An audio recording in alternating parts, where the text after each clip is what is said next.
По данным на 3 сентября, общее количество избирателей составляет 3 451 486 граждан. Для уточнения данные можно посмотреть на сайте tizme.gov.kg.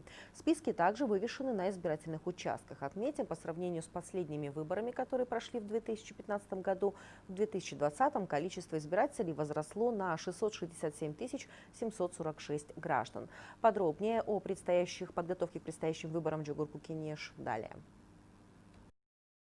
На прошедшем на этой неделе заседании Совбеза главным вопросом стали предстоящие выборы в Джугурку-Кенеш. Отметим, парламентские выборы депутатов в Джугурку-Кенеше в этом году пройдут в условиях пандемии. В этой связи работы по их организации должны проходить в усиленном порядке. Согласно решению, принятому по итогам заседания Совета Безопасности, правительству было поручено для обеспечения честных и прозрачных, а главное безопасных выборов совместно с рядом ответственных органов на всех уровнях принять исчерпывающие меры для обеспечения качественной работы всех избирательных комиссий, оснастить все участки техникой и средствами защиты, бесперебойным интернетом и электроэнергией. Отметив, в правительстве был организован специальный штаб для подготовки к предстоящим выборам. Возглавил его вице-премьер-министр Акрам Мадумаров. Сегодня он отчитался о проделанной на сегодняшний день работе, а также отметил важные направления работы штаба до 4 октября. Мадумаров сообщил, что специально для обеспечения безопасности и здоровья граждан в день выборов Центральной избирательной комиссией совместно с Минздравом разработан специальный алгоритм. На сегодняшний день все участки ежедневно дезинфицируются. В день выборов избирателям будут выдавать средства индивидуальной защиты.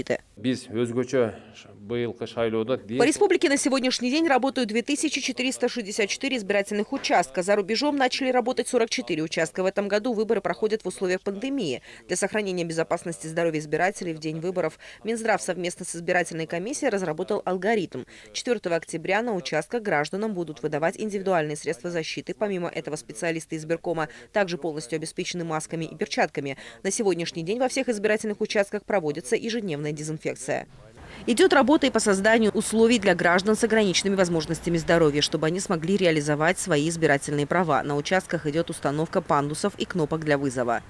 Мы проводим работу по обеспечению граждан с ограниченными возможностями здоровья всем необходимым. В день выборов также непосредственно на некоторых избирательных участках ведется работа по обеспечению интернетом и телефонной связью. Самое главное, на избирательных участках должна бесперебойно работать система подачи электричества. Сегодня рассматривается вопрос по оснащению отдельных участков альтернативной электроэнергией. Поставляются генераторы. Отметим, по данным на 3 сентября, общее количество избирателей составляет 3 451 486 граждан. Для уточнения данные можно пересмотреть на сайте tizme.gov.kg. Списки также вывешены на избирательных участках. По сравнению с последними выборами, которые прошли в 2015 году, в 2020 количество избирателей возросло на 667 746 граждан. Из общего числа избирателей 12,6% или 495 050 граждан Кыргызстана не сдали биометрические данные. Те, кто не сдал биометрику, не смогут проголосовать на выборах. В этой связи до 19 сентября включительно нужно сдать данные и уточнить себя в списке избирателей. Оснащение техникой для проверки биометрических данных ведется и на зарубежных избирательных участках. Для обеспечения избирательных прав граждан нашей страны в других государствах и для полноценной работы избирательных участков по линии Министерства иностранных дел были выделены средства в размере 10 миллионов сомов.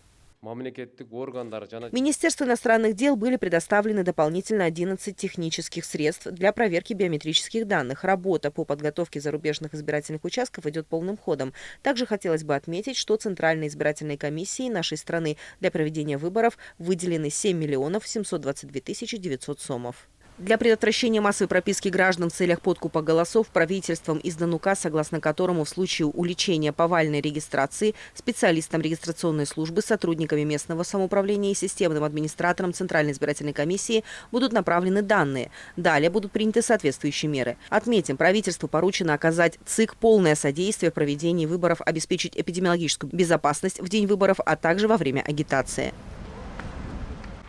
Юлия Ценко, Айтол Кунсулпуева, Джанадиля Бовакирулу, ЛТР, Бишкек.